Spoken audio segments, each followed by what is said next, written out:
Pues es un placer estar con ustedes nuevamente para abordar este importante tema de cómo nosotros debemos de entender la esencia del MSA. Para ello, hemos establecido los siguientes tres objetivos. Como objetivo número uno es tener una visión global de lo que es el MSA. Como segundo objetivo es que nosotros entendamos el concepto de resolución y cómo este se relaciona al momento de que nosotros vamos a hacer la selección de algún instrumento de medición que nos asegure medidas de calidad. Y como tercer objetivo está reforzar los conceptos de lo que es repetibilidad, reproducibilidad y también la interpretación de nuestros resultados. Entonces, iniciemos primeramente entendiendo la concepción global de lo que es el MSA. Ustedes saben que el APQP se conforma de 5 fases. Sin embargo, la fase 3 está relacionada con lo que es la planeación del MSA y la fase 4 está relacionada con lo que es propiamente dicho la evaluación del MSA. Sin embargo, yo les recomiendo a ustedes que en la fase 3 ustedes deben de hacer tanto la planeación como la evaluación del MSA y la fase 4 ustedes la dejen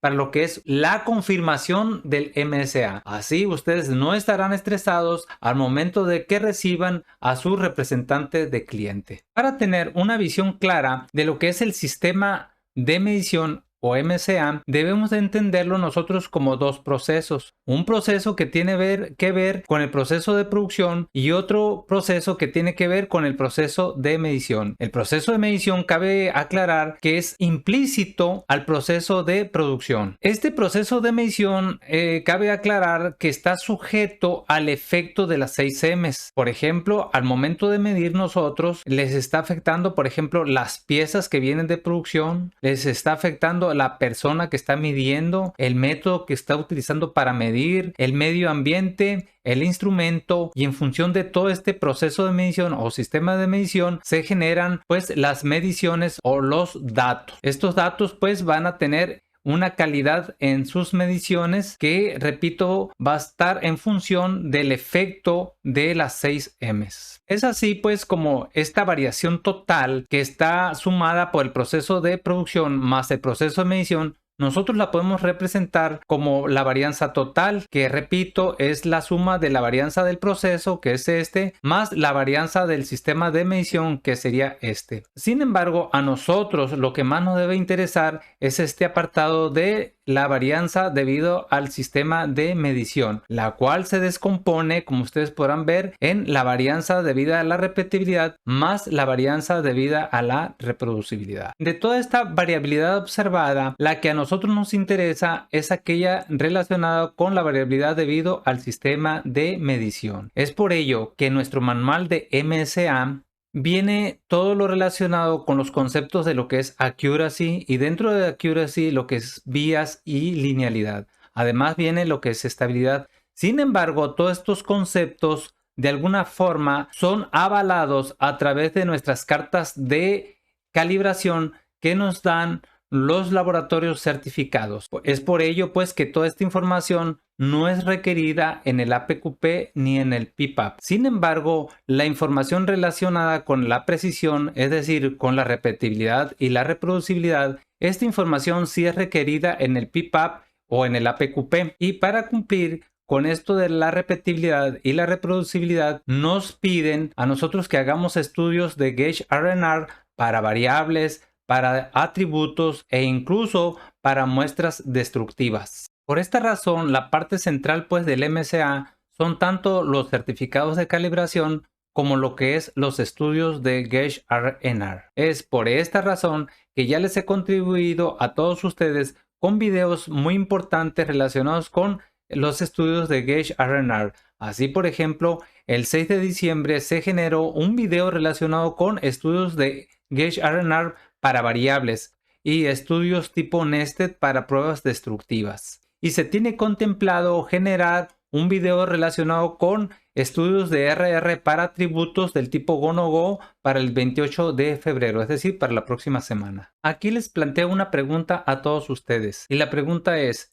¿cómo saber si este instrumento de medición llamada regla es adecuada o no para recabar estas medidas que están dadas por nuestro plano de ingeniería, que vale 25 más menos 0.1 milímetro. Para responder esta pregunta, lo primero que nosotros tenemos que conocer es el concepto de resolución. Por resolución, nosotros debemos de entender como la mínima escala que tiene un instrumento de medición. En este sentido, pues vemos que esta regla tiene dos tipos de escala, una en milímetros y otra en pulgadas. Así, por ejemplo, el número de particiones que hay entre 0 y 1, si las contamos, vamos a detectar que hay 8 particiones. En este sentido, cada partición valdrá un octavo de pulgada. Déjenme lo anoto aquí y luego continuamos. Así, la resolución de esta regla para el caso de las pulgadas sería de 0.125 de pulgadas y para el caso de milímetros será de 1/10 de milímetros, es decir, de 0.1 milímetro. La resolución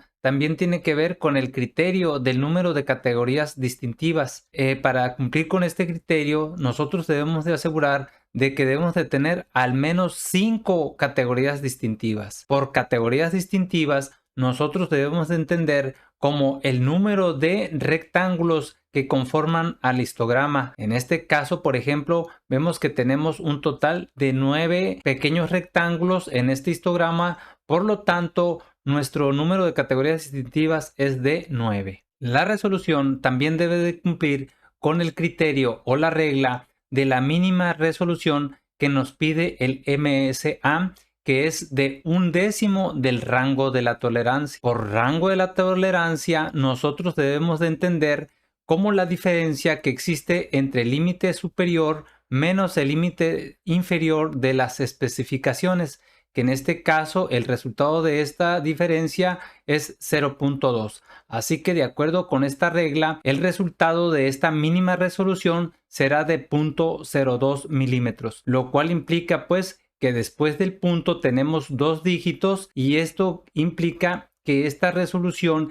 es mayor que la resolución que tiene esta regla, que es solamente de 1 dígito después del punto, por lo cual esta regla no es aceptable y por tanto debemos de conseguir un instrumento que nos asegure por lo menos 2 dígitos después del punto, como lo es este vernier que aquí les estoy presentando, y con este instrumento nosotros podemos asegurar medidas que sean de calidad. De esta manera nosotros aseguramos que nuestros estudios de Gauge R&R sean fácilmente aceptables. Bien, ya estamos listos para abordar nuestro objetivo número 3, que es reforzar conceptos importantes como repetibilidad, reproducibilidad e interpretación de los resultados. Así, por ejemplo, en el concepto de reproducibilidad, nosotros la entenderemos como la variabilidad que existe entre las personas cuando estas personas utilizan un mismo instrumento para medir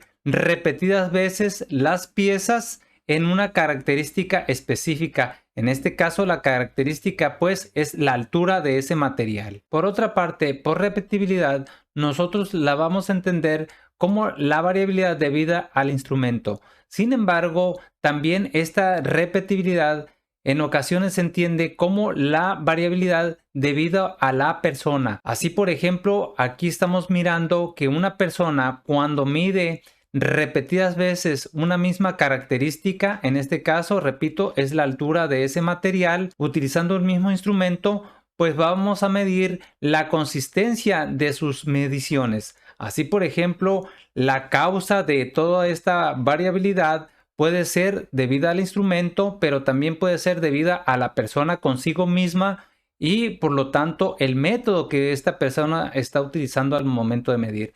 Entonces, en síntesis, lo que es repetibilidad no necesariamente es la variabilidad del equipo, sino que también puede ser a la variabilidad o consistencia de la persona consigo misma, que también está afectada o influida por el método que está utilizando. Para el apartado de lo que es la interpretación de resultados, ustedes deberán de estar muy alertas, muy atentos si se van a basar en el concepto del porcentaje de la contribución de la varianza o si van a utilizar el criterio del porcentaje del estudio. Así, por ejemplo, si yo utilizo este criterio como porcentaje de la contribución de la varianza, veo que mi RR vale 7.66. Si yo me voy a la tabla de los criterios, vemos que para ese valor de 7.66 de contribución de la varianza cae en este rango, lo cual implica pues que es un estudio aceptable. Por último, y muchísimo cuidado con esta recomendación, ustedes fíjense que en el análisis de varianza, en el apartado de lo que es repetibilidad,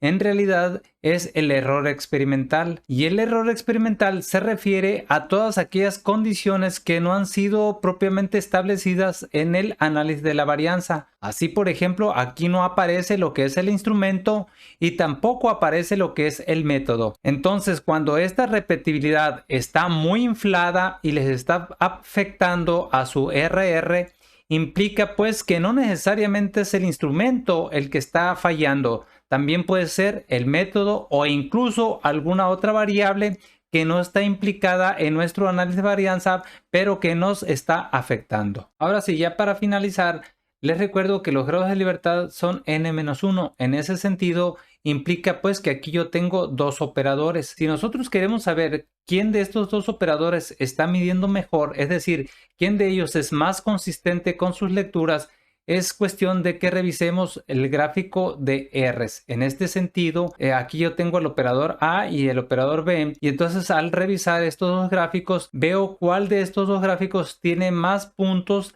pegados a la línea de 0. En este caso sería este el que tiene mejor repetibilidad en sus datos. Y entonces cuando nosotros comparamos el gráfico de la persona B con respecto al gráfico de la persona A, en realidad aquí estamos haciendo un análisis de lo que es la reproducibilidad o variabilidad entre las personas. En ese sentido diremos que este gráfico de RR es un gráfico que me da información tanto de la repetibilidad de cada uno de ellos por separado como la reproducibilidad, es decir, la variabilidad entre ellos. Y si tienen necesidad de asesoría desde tu planta, favor de marcar a este número de WhatsApp o bien me pueden mandar un mensaje a este correo electrónico. Y por otra parte, si necesitan ahondar sobre el tema, pues aquí les dejo yo la bibliografía que incluye además el video que se generará la próxima semana. Y todas las preguntas me las dejan aquí abajo y yo con gusto se las responderé. Favor de compartir este importante video y nos vemos en una siguiente sesión. Muchas gracias.